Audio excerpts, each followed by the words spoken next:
जय हिंद दोस्तों, मैं हूं केश औराना और आज इस कड़ी में मैं आपको एक ऐसे रोमांचक सफरनामे पर ले चलूंगा जिसमें एक प्रेतात्मा अपनी दर्द भरी आप बीती को बयां करती है। एक ऐसी आप बीती जिसे सुनकर आपकी आंखों से अश्रु की बारिश हो जाए। एक ऐसी दास्तान जिसे सुनकर आप यह सोचने के लिए मजबूर हो जाए कि क्या सचमुच कफन में जेबें नहीं होती। तो दोस्तों, यह जो सफरनामा है उसकी शुरुआत होती है मुंबई का एक पौष इलाका जिसका नाम होता है वडाला। मैं उसी वडाला की बात कर रहा हूं जिस पर एक मशहूर मूवी बनी थी जिसका नाम था शूट आउट एट वडाला। और वडाला जो कि काफी ज्यादा पौष इलाका है, तो जाहिर सी बात है उस पौष इलाके में उसी स्तर के लोग सरवाइव करेंगे जो पैसों के मामले में काफी ज्यादा रसूखदार होंगे। तो वहां पर एक फैमिली हुआ करता था। चूंकि कहानी आपको अच्छी तरह से समझ में आए तो मैं उस व्यक्ति विशेष के नाम को पहचान को छुपाने के लिए, चूंकि दास्तान का चूंकि ये जो कहानी मैं आपको बयान कर रहा हूँ, ये जो दास्तान है वह एक सच्ची दास्तान है। तो इस वीडियो के माध्यम से अगर ये दास्तान उस परिवार तक पहुंचे जिसके साथ इस तरह का ये जो वाकया हुआ था, उनके भावनाओं को क्षति ना पहुंचे, उनकी भावनाओं चोटिल ना हो, इसलिए मैं उस परिवार की पहचान को छुपाने के लिए यहाँ पर मैं उन्हें मिस्टर वर्मा के नाम से संबोधित करूंगा। तो जो मिस्टर वर्मा थे, उनका जो फैमिली था वो काफी खुशहाल था और एक इंसान को जिंदगी में जीने के लिए जो जिस चीज की चाहत होती है, जो सुख शांति समृद्धि, अब उस फैमिली पर उसकी बारिश होती थी। जो मिस्टर वर्मा थे, चूंकि अपने जिंदगी के शुरुआत के पलों में काफी ज्यादा प्रॉब्लम्स को फेस किए थे, काफी ज्यादा अप्स एंड डाउन्स देखे थे, तो वे पैसे के महत्व को काफी ज्यादा अच्छी तरह से समझते थे। और चूंकि उनका जो बिजनेस था वह स्पोर्ट्स जो शूज होता है उसके कारोबार को डील करते थे। चूंकि शुरुआत में उन्होंने काफी ज्यादा उस पर मेहनत की थी, काफी उसको ईमानदारी से सींचा था, तो देखते ही देखते जो वडाला का वह जो इलाका था, अब मिस्टर वर्मा का जो बिजनेस था, देखते ही देखते दिन दुना रात चौगुना काफी ज्यादा पुष्पित पल्लवित और संवर्धित होने लगा, काफी ज्यादा उसका विकास होने लगा। वैसे ये तो हुआ उनका जो बिजनेस था उसका क्या पृष्ठभूमि था उसके बारे में मैंने आपको बताया। अब मैं आपको ले चलता हूँ मिस्टर वर्मा के परिवार से, थोड़ा आपको रूबरू करा देता हूँ। मिस्टर वर्मा जो थे, चूंकि उनकी जो बीवी थी वह काफी ज्यादा हाई सोसाइटी से बिलोंग करती थी। क्योंकि जिंदगी में जब ग्राउंड रियलिटी को से जब इंसान जब ऊपर की तरफ चढ़ता है तो उसको पता होता है इंसान की जमीनी सच्चाई का। लेकिन चूंकि मिस्टर वर्मा की बीवी को, चूंकि जो मिस्टर वर्मा थे सुबह से लेकर के शाम तक काम करते थे और जो उनको पैसा आता था सारा का सारा पैसा उनके परिवार में चला जाता था। उनके परिवार में उनकी बीवी थी, एक बेटा और एक बेटी थी। और जो सफरनामा था उस सफरनामे में जो कहानी की जो कारवा जब आगे चलती है, तो कहानी के कारवा में आगे चलती है, तो चलने के क्रम में क्या होता है कि जितने भी पैसे जो मिस्टर वर्मा अपने बिजनेस से कमाते या बनाते थे वे पूरा का पूरा पैसा अपने बीवी के हाथों सुबूर्द कर दिया करते थे और बीवी का मन जहां करता था वह मनमाने ढंग से उन पैसों को खर्च किया करती थी। तो जिंदगी जीने का, चूंकि हमने पहले ही आपको बताया था कि इंसान अगर जमीनी सच्चाई से रूबरू हो तो लोग इंसान एक दूसरे की भावनाओं को समझते हैं। लेकिन मिस्टर वर्मा का जो परिवार था, हर चीज आसानी से सहूलियत से मिल जाने के कारण उनका जिंदगी जीने का जो स्टाइल था वो पूरी तरह से बदल चुका था। जिस तरह से अल्ट्रा मॉडर्न फैमिली किसी चीज के बारे में सोचती है समझती है, कुछ वैसा ही फीलिंग्स अब मिस्टर वर्मा के परिवार में अब आ चुका था। लेकिन जो मिस्टर वर्मा थे, पैसों को कमाने की ललक उनको इतनी ज्यादा थी, तो पैसों को कमाने की ललक में क्या अच्छा क्या बुरा अब उनको कुछ पता ही नहीं चल पा रहा था। क्योंकि पैसे कमाने की ललक में जो मिस्टर वर्मा थे, जो जिन्होंने अपने बिजनेस की जो शुरुआत की थी वह काफी ज्यादा ईमानदारी से उसको सींचा था, काफी ज्यादा मेहनत से, काफी ज्यादा कर्मठता से उन्होंने उसको सींचा था। लेकिन पैसा कमाना एक इंसान का हवस होता है। कुछ लोगों को लगता है कि पैसा खुदा नहीं है, लेकिन खुदा से कम भी नहीं है। तो दोस्तों, यह कहानी उन लोगों के लिए है जिनकी सोच, जिनकी मानसिकता ऐसी होती है। क्योंकि जो मिस्टर वर्मा की ये जो कहानी है, यह उन लोगों को एक मैसेज देता है कि जिंदगी में जिनको लगता है कि पैसा खुदा नहीं है लेकिन खुदा से कम भी नहीं है, तो वैसे लोग, वैसी मानसिकता वाले लोग इस कहानी को गौर से सुने और दिल थाम कर सुने। क्योंकि इस कहानी के माध्यम से उनको जो मैसेज मिलेगा उस चीज को सुन करके, समझ करके उनको ऐसा एहसास होगा कि सचमुच कफन में जेबें नहीं होती। तो दोस्तों, ये जो कहानी है बहरहाल आगे चलती है। जिंदगी में चूंकि मिस्टर वर्मा थे, चूंकि जिंदगी में काफी ज्यादा मेहनत किया था, मशक्कत किया था, और उस मेहनत और मशक्कत के बदौलत उसने अपना जो बिजनेस था उसका एक बड़ा सा एम्पायर खड़ा कर लिया था। अब उनके पास सुख थी, शांति थी, समृद्धि थी और शोहरत थी, जो हर इंसान, हर एक इंसान की चाहत होती है, ललक होती है उसको पाने की। उसकी जद्दोजहद में हर इंसान लगा होता है। अब हर चीज मिस्टर वर्मा के पास था। लेकिन कहते हैं ना कि हर चीज का एक वक्त होता है। अगर इंसान अगर बुलंदी पर होता है तो एक वक्त ऐसा भी आता है कि वह उसको अर्श से गिरकर फर्श पर आना पड़ता है। और जो इंसान अर्श पर होता है, एक दिन वह बुलंदियों की सीढ़ियों को चढ़ता हुआ वह उस फर्श से उठकर अर्श तक पहुंचता है। यानी कि जो जो ये दुनिया है, इस दुनिया में इंसान का बदलाव होना तय है। ना बुरा वक्त कभी हमेशा परमानेंट रहा है और न ही अच्छा वक्त परमानेंट रहा है।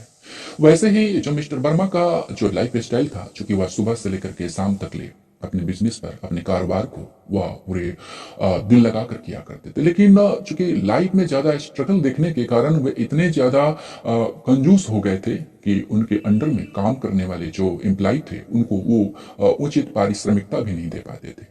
यानी कि उसमें भी कटौती कर लिया करते थे। उनको पता था कि हर इंसान का परिवार होता है, लेकिन वे इतने ज्यादा सेल्फिश बन चुके थे कि अब उनको ऐसा लगता था कि उनके परिवार के सिवा दुनिया में कोई परिवार नहीं है जिसके बारे में सोचा जा सकता है। बहरहाल जिंदगी जो है करवट लेती है। अब जो मिस्टर वर्मा थे अब उनका जो स्वास्थ्य है अब उनका साथ नहीं देता है। एक दिन वह आते हैं और अपनी बीवी से कहते हैं कि आजकल मैं बीमार रहता हूं, तो मैं चाहता हूं कि तुम मेरी जगह पर बैठकर मेरे कारोबार को संभालो, और जब मैं स्वास्थ्य लाभ लेकर के कुछ समय के बाद मैं काफी ज्यादा अपने आप को हेल्दी महसूस करूंगा, स्वस्थ महसूस करूंगा, तो मैं फिर से उस कारोबार को सुचारू रूप से चलाऊंगा। मिस्टर वर्मा की पत्नी कहती है कि क्या आपका दिमाग खराब हो गया है? मैं इतनी ज्यादा हाई सोसाइटी में रहती हूँ, लोग क्या सोचेंगे? ये कहेंगे क्या कि मिस्टर वर्मा की जो पत्नी है अब वह दुकान चलाने लगी है? क्या मैं एक दुकानदार की पत्नी कहलाऊंगी? मेरा समाज में क्या रेपुटेशन रह जाएगा? जो मिस्टर वर्मा है उनको जिंदगी में पहली बार धक्का लगता है, क्योंकि उनका सपना होता था कि मैं इतना ज्यादा दौलत कमा कर जाना चाहता हूं कि मेरी जो 7 नस्लें हैं उनको पैसों कमाने की जरूरत ही ना पड़े। क्या यह वही परिवार था जिसकी बीवी को उसने जिंदगी में पहली बार ये कहा था कि अभी मेरा तबीयत खराब है, मैं चाहता हूं कि तुम मेरे जगह पर मेरे कारोबार को संभालो? और वो पत्नी ऐसा सवाल का जवाब देती है। वह कभी सपना में भी उन्होंने कभी इस चीज को सपना नहीं देखा था, जैसा कि उसकी बीवी के मुख से उस सवाल का जवाब आता है। यही बात जब वो अपने बेटे को कहते हैं तो बेटा कहता है कि नहीं डैड, मुझे इस आपके कारोबार में कोई इंटरेस्ट नहीं है, मुझे इस सब में कोई मतलब नहीं है। मुझे एक ऐसा लाइफ स्टाइल चाहिए जहां सब कुछ बिंदास हो, एक ऐसा लाइफ स्टाइल जो लग्जरियस हो, जहां पर हार्ड वर्क करने की जरूरत ना हो, जहां पर हर चीज काफी इजिली अवेलेबल हो जाए। मुझे आपके बिजनेस से कोई मतलब नहीं है। मिस्टर वर्मा को लगता है कि वो काफी ज्यादा वह ठगा सा महसूस करते हैं। अब वह अपनी लास्ट उम्मीद अपनी बेटी के पास आते हैं और वह कहते हैं कि हम चाहते हैं कि बेटी तुम मेरे कारोबार को संभालो, क्योंकि मेरी तबीयत आजकल काफी ज्यादा नासाज रह रही है। और बीवी कहती है कि नहीं डैड, मुझे आपके बिजनेस में कोई इंटरेस्ट नहीं है, क्योंकि मैं मॉडल बनना चाहता हूँ। इन सारे सवाल को सुन करके जो मिस्टर वर्मा है वो काफी ज्यादा अचंभित हो जाते हैं और सोच में पड़ जाते हैं कि क्या यह वही परिवार है जिसकी खुशियों के लिए उसने अपनी जिंदगी की सारी खुशियों को कुर्बान कर दिया? क्या यह वही परिवार है जिसके लिए वह सुबह से लेकर के शाम तक एक रोबोट की तरह एक सिस्टम पर बैठ करके अपने कारोबार को चलाता था? क्या ये वही परिवार है? बहरहाल जो मिस्टर वर्मा थे, अब मिस्टर वर्मा का जो परिवार है अब वह अपनी जिंदगी में पूरी तरह से मशगूल हो जाता है। और जो दूसरी तरफ मिस्टर वर्मा है, चूंकि उनका जो तबीयत था अब दिनों दिन खराब होने लगता है और एक समय ऐसा भी आता है कि उनका स्वर्गवास हो जाता है, उनकी डेथ हो जाती है। लेकिन इतनी ज्यादा क्रिटिकल सिचुएशन में उस कारोबार को संभालने के बावजूद भी फैमिली का कोई ऐसा मेंबर नहीं था जो मिस्टर वर्मा को सपोर्ट कर सके। बहरहाल कहानी जब टर्निंग पॉइंट पर तब पहुंचती है जब मिस्टर वर्मा का जो डेथ हो जाता है। मिस्टर वर्मा का अपने डेड बॉडी को, चूंकि वो सोल में कन्वर्ट हो चुके थे, मिस्टर वर्मा ये देखते हैं कि उसके परिवार का सारे सदस्य उसके डेड बॉडी के इर्द गिर्द खड़े हैं और सारे लोग रो रहे हैं, जिसमें उसकी बीवी भी है, उसके बेटे है और उसकी बेटी भी है, जो सारे लोग रो रहे हैं। मिस्टर वर्मा को लगता है कि शायद मेरे ही सोच में गलती थी, मैंने ही ऐसा सोच रखा था। अरे ये परिवार तो मुझे काफी ज्यादा प्यार करता है, जैसा मैंने सोच रखा था। मैं इतना ज्यादा दौलत का अंबार खड़ा कर देना चाहता था कि मेरी 7 नस्लों को भी काम करने की जरूरत आन न पड़े। मेरी सोच सही थी, क्योंकि मेरा जो परिवार है भले ही मेरे बिजनेस को, मेरे कारोबार को संभाल ना पाए, लेकिन इतनी ज्यादा भावनाएं उनमें बची हुई है कि वे मेरे प्रति इतनी ज्यादा खूबसूरत सोच के साथ अभी भी बनी हुई है। और मेरे मरणोपरांत वे मेरे बारे में सोच करके मेरे यादों को जीवंत करके वे अपनी आंखों से अश्कों की धार बहा रही है। बहरहाल ये उनका जो मिस्टर वर्मा थे, मिस्टर वर्मा का जो डेथ होता है वह सायंकालीन तकरीबन 4 से 5 बजे के करीब होता है। और चूंकि उनकी बीवी थी, उनका जो इतना ज्यादा डोमिनेटिंग नेचर था कि वह चाहती थी, वह उसने उसकी बीवी ने ऐसा ज्यादा मंजर क्रिएट कर दिया था मिस्टर वर्मा के इर्द गिर्द की वह चाह कर भी अपने परिवार के किसी भी सदस्य से मिल नहीं पाते थे। और बहरहाल अब ये जो कहानी है वह आगे बढ़ती है, और उस कहानी में आगे क्या होता है कि उस कहानी में जो मिस्टर वर्मा है उसका एक बड़ा भाई होता है जो दिल्ली में रहा करता है, जो कि वह भी काफी ज्यादा डोमिनेटिंग नेचर का था। वह काफी ज्यादा उसकी जो प्रवृत्ति थी, उसकी जो टेम्परामेंट थे, वह भी उसकी पत्नी से काफी, यानी कि मिस्टर वर्मा की पत्नी से मैच खाते थे। और जाहिर सी बात है कि अगर परिवार में किसी सदस्य का अगर मौत हो जाए तो मौत होने के पश्चात अब परिवार के जो दूसरे सदस्य हैं वे चाहते हैं कि उसके आने के पश्चात उसकी अंत्येष्टि हो, उसके आने के पश्चात अब जो उसका जो क्रियाकर्म हो वह हो। तो उसका बड़ा भाई का कॉल दिल्ली से आता है और वह कहता है कि जब तक मैं घर पर ना आऊं तब तक इस डेड बॉडी का कोई दाह संस्कार की रस्म को अंजाम न दिया जाए, क्योंकि वह भी काफी ज्यादा डोमिनेटिंग नेचर का था। मजबूर होकर के उसकी पत्नी को अपने भाई उसका मिस्टर वर्मा का जो भाई है उसका इंतजार करना पड़ जाता है। बहरहाल शाम जो थी अब रात के स्याह अंधेरी में, स्याह काले स्याह अंधेरी में बदलने लगती है, और जो रात्रि है पूरी तरह से एक स्याह लिबास में लिपटने को बेताब दिखती है। अब चूंकि उस घर में डेथ हुआ था तो परिवार का जो चूंकि दस्तूर है हिंदू रीति रिवाज में कि अगर किसी परिवार में हिंदू रीति रिवाज के अनुसार अगर किसी व्यक्ति विशेष का अगर डेथ हो जाता है तो उस परिवार में खाना नहीं बनता है, और खाना बनता भी है तो बिल्कुल बिना नमक और प्याज का बनता है। तो पड़ोसी जो आते हैं और कहते हैं कि आज मैं खाना इनका खुद बना देता हूँ। और जब खाना बनाने की बारी आती है, खाना बनकर आता है तो रात्रिकालीन चूंकि सारे लोग अपने अपने कक्ष में चले जाते हैं, अपने अपने कक्ष में चले जाते हैं, तो मिस्टर वर्मा है वह सोचता है कि जरा मैं देखूं तो सही कि सारे लोगों के सामने जो मेरी पत्नी थी अश्कों की बारिश कर रही थी, तो मैं देखूं तो सही कि अब वे अकेले कमरे में मेरे बारे में क्या सोच रखती है। और जब वे वहां जाते हैं तो देखते हैं कि कमरा पूरी तरह से अंदर बंद है। क्योंकि इंसान जब इंसान का जो शरीर जब वो स्थूल रहता है तो उस एक स्थान से दूसरे स्थान पर जाने के लिए काफी ज्यादा मशक्कत करना पड़ता है। लेकिन जैसे इंसान का जो स्थूल शरीर से उसका जो सूक्ष्म शरीर जैसे ही अलग होता है, जैसे ही उसमें वह सोल या स्पिरिट के रूप में कन्वर्ट होता है, जिसको आप लोग होस्ट के रूप में भी कह सकते हैं, तो जैसे ही वह कन्वर्ट होता है तो जो स्पिरिट होता है उसमें इतनी ज्यादा बला की ताकत आ जाती है कि वह पलक झपकते ही दुनिया के किसी भी कोने पर कभी भी कहीं भी वह प्रकट हो सकती है। और मिस्टर वर्मा का जो शरीर था अब वह बिल्कुल कुछ ऐसा ही हो चुका था। तो एक स्थान से दूसरी जगह पर जाने के लिए मिस्टर वर्मा को अब किसी भी तरह का मुश्किलात का सामना नहीं करना पड़ रहा था। वह दीवार से, दरवाजे से या किसी भी स्थान से होकर के अब वह आसानी से अंदर प्रविष्ट हो जा रहा था। तो कहानी में आगे क्या होती है, जब यह अंदर प्रविष्ट होता है तो देखता है उसकी जो बीवी है आपस में अपने उसके बेटे और उसकी बेटी है से आपस में एक दूसरे से डिस्कशन कर रहे होते हैं। बेटी के जो उसकी बीवी है, बीवी कहती है इस बूढ़ा को अभी ही मरना था। इस बूढ़ा ने 50 लाख रुपए का एक कॉन्ट्रैक्ट कर रखा था और उसके लिए बाकायदा उसने उसको पैसे भी दे रखा था, और उस पर किसी भी तरह का रिटर्न में कोई डॉक्यूमेंट्स भी तैयार कर नहीं रखा था। और इस बूढ़ा ने अगर वो थोड़ा सा उस कॉन्ट्रैक्ट पर साइन कर दिया रहता तो वह जो प्रॉपर्टी है, जो 50 लाख की जो प्रॉपर्टी है, आज हम लोगों के हाथों में होती। लेकिन अगर पता नहीं वो इंसान जिसको इसने 50 लाख रुपया भरोसे के आधार पर दिया है, अगर वह उस पैसों को मानने से या लेने से इनकार कर दे कि मैंने किसी भी तरह का कोई पैसा मुझे मिस्टर वर्मा के द्वारा मिला ही नहीं है, तो फिर वह जो 50 लाख की प्रॉपर्टी है वैसे ही बेकार चली गई। बेटा कहता है ठीक कहते हो, ये डैड नहीं है, ये तो बिल्कुल पागल इंसान है। हमेशा थोड़ा सा पैसा देते थे हमको अपने लाइफ स्टाइल को जीने के लिए, और ये जो बूढ़ा इंसान है ये मुझे पागल कर देता था। हर बार पैसों का हिसाब लेखा जोखा रखता था कि तुमने पैसा कहाँ ज्यादा खर्च किया। बेटी कहती है कि हाँ मॉम तुम ठीक कह रही हो, ये बिल्कुल बूढ़ा पागल हो गया था, कहीं जाने ही हमको नहीं देता था।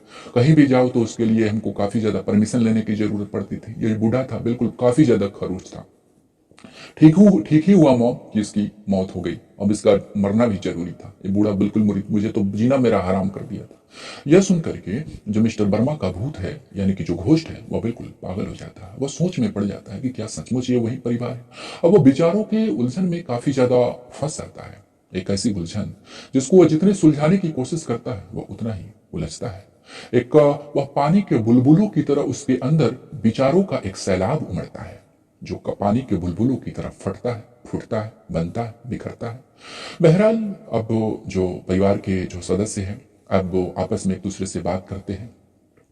इस कहानी के पश्चात तो क्या होता है, अब खाना बनकर आता है पड़ोसी के द्वारा। जब खाना बनकर आता है पड़ोसी के द्वारा, खाने की बारी आती है, चूंकि बंद कमरे में चूंकि ये वाकया हो रहा था, और उस परिवार में उसकी जो बेटी थी, उसकी जो बेटा था, उसकी जो बीवी थी, चूंकि उनको लगता था कि उन तीनों के अलावा उस कक्ष में कोई नहीं है। लेकिन समस्या ये थी कि जो मिस्टर वर्मा का जो घोस्ट था, उन तीनों को देख रहा था, लेकिन जो वे तीनों थे वो मिस्टर वर्मा के घोस्ट को नहीं देख रहे थे, स्पिरिट को नहीं देख रहे थे, और वे काफी ज्यादा बिंदास वे में एक दूसरे से कम्युनिकेट कर रहे थे, इंटरेक्ट हो रहे थे। बहरहाल, खाना बनकर पड़ोसी के माध्यम से उनके पास पहुंचता है, और खाना चूंकि नमक और बिना प्याज का बना हुआ था, तो बेटा कहता है, मॉम मैं इस खाने को तो नहीं खा पाऊंगा। बीवी, उसकी जो बेटी कहती है कि मॉम बिल्कुल, भैया बिल्कुल ठीक कह रहा है, मैं भी इस खाने को नहीं खा पाऊंगा।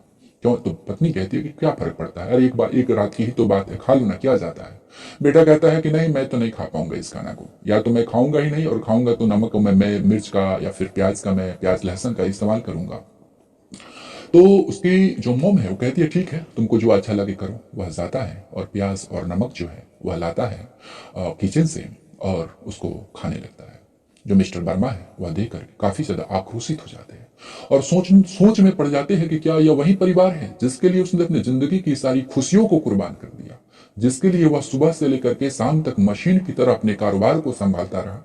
क्या यह वही परिवार है जिसके लिए उसने अपने सारे सागे सगे संबंधियों को कुर्बान कर दिया? क्या ये वही परिवार है? बहरहाल, अब अगले दिन जब होती है, सूर्योदय होती है, तो उसका जो भाई है दिल्ली से फ्लाइट से अब मुंबई का वह जो छोटा सा जो इलाका है, जो पॉश एरिया था, वडाला, अब उसका भाई वहां पर पहुंच जाता है। अंत्येष्टि जो काम जो होता है हिंदू रीति रिवाज के अनुसार, अगर किसी व्यक्ति विशेष की अगर डेथ हो जाए तो डेथ होने के पश्चात हर इंसान को मुंडन कराना पड़ता है। मुंडन कराने की जब बारी आती है तो बेटा कहता है, मॉम मैं तो मुंडन नहीं करा पाऊंगा।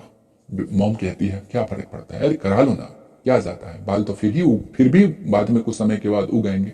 लेकिन वो जो बेटा है वह कहता है कि नहीं, मेरी लुक्स खराब हो जाएगी, मेरे दोस्तों के बीच में मेरा इमेज क्या बनेगा।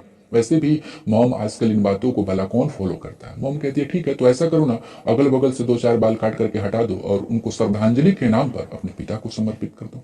अब बेटा वैसा ही करता है। अब इस दृश्य को देख करके जो मिस्टर वर्मा का जो भूत है, मिस्टर वर्मा का जो स्पिरिट है, बदले की आग में जलने लगता है। बहरहाल, ये कहानी इतनी भी यहाँ पर भी काफी छोटी पड़ती है, क्योंकि कहानी जब आगे चलती है तो कहानी का आगे का जो दृश्य होता है, आगे का जो मंजर होता है, उसको देख करके, सुन करके, महसूस करके जो मिस्टर वर्मा का स्पिरिट है वह बदले की आग में जल जाता है।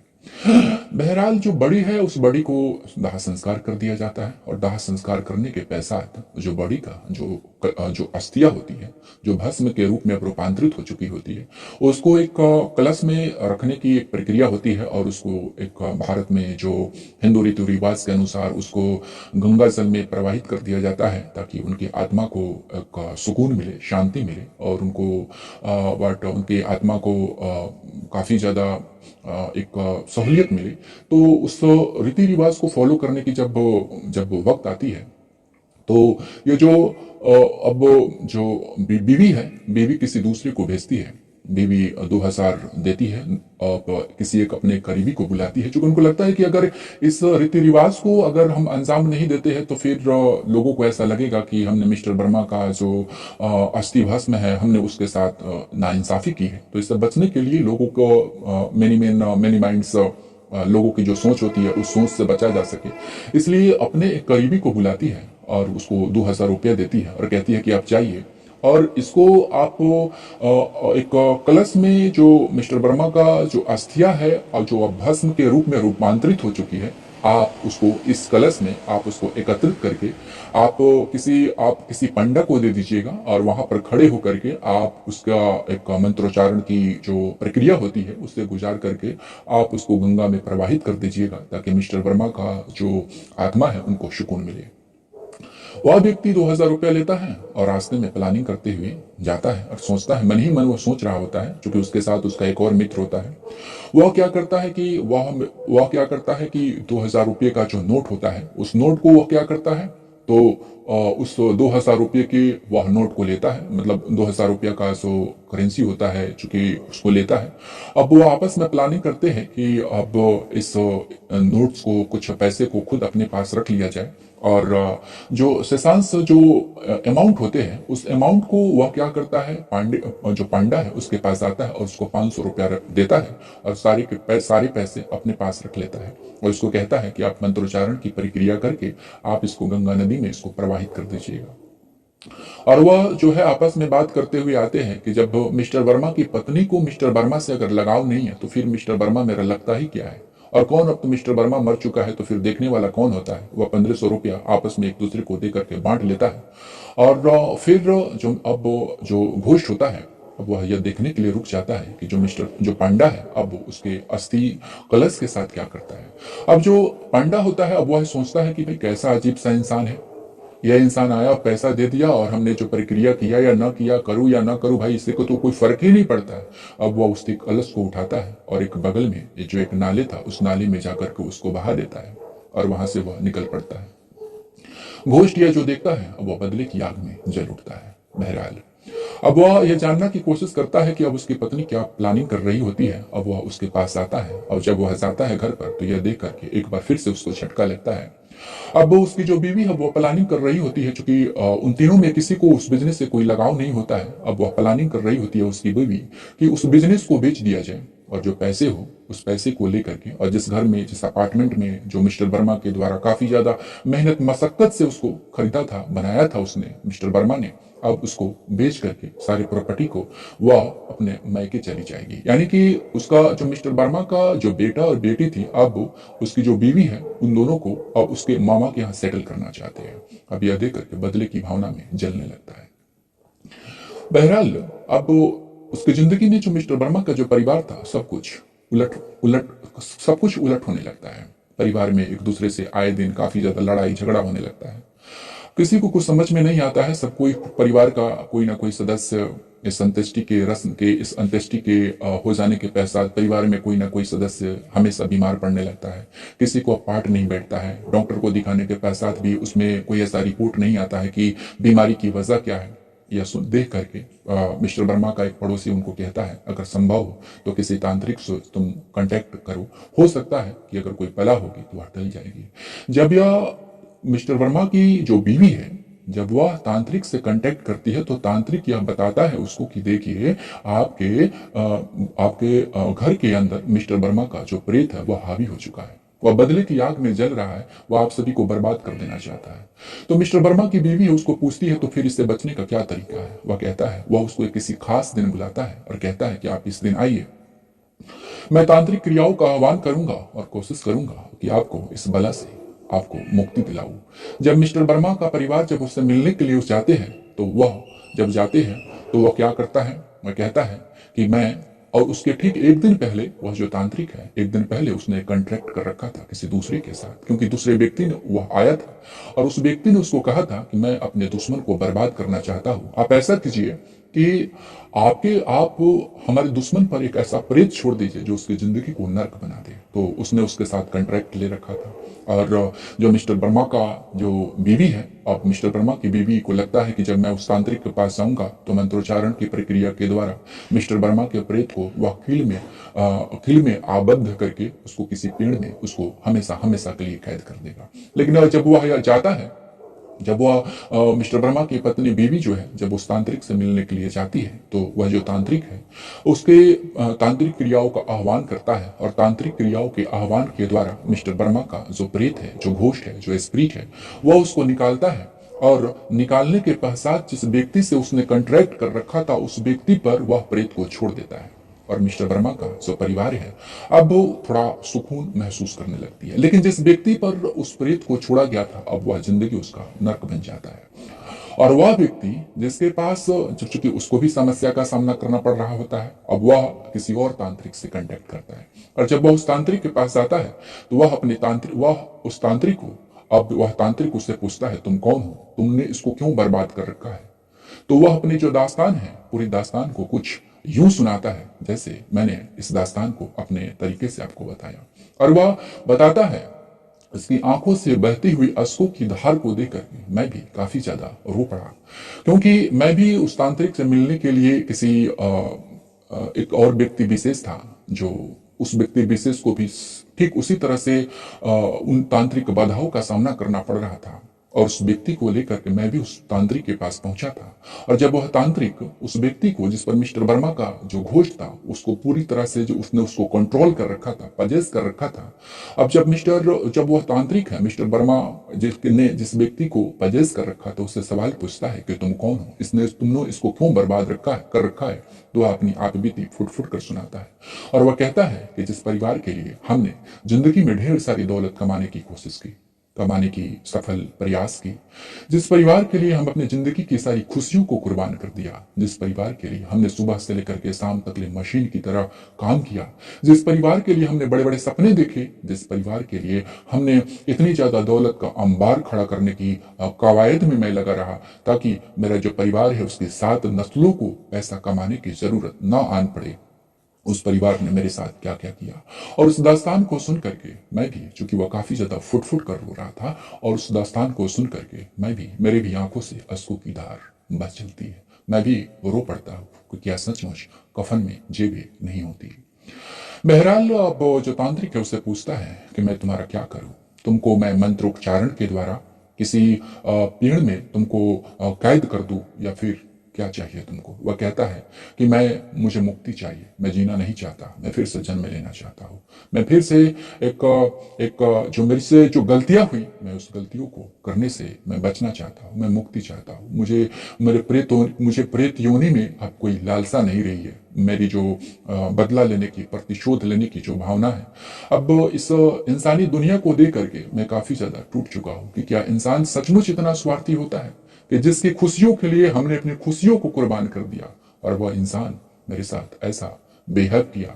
और वह सोच करके, यह कह करके, वह जो प्रेतात्मा है, जिसने दूसरे के बॉडी को पजेस कर रखा है, वह फूट फूट कर रोता है। और वह इस कदर रोता है कि जब वह अपने दास्तान को सुना रहा होता है, तो उसके इस दास्तान को सुन करके वहां पर जितने भी लोग खड़े थे, सारे लोगों को आंखों में अश्कों की धार बह चलती है। तो दोस्तों, अगर ये कहानी आपको अच्छा लगा हो तो आप इस चैनल को सब्सक्राइब कीजिएगा, आप कमेंट भी कीजिएगा। तो दोस्तों, आज इस कहानी में केवल इतना ही। मिलते हैं कल एक नई कहानी में, एक नए अंदाज के साथ। तब तक दोस्तों, आप सभी अपना ख्याल रखिएगा। आप सभी का दिन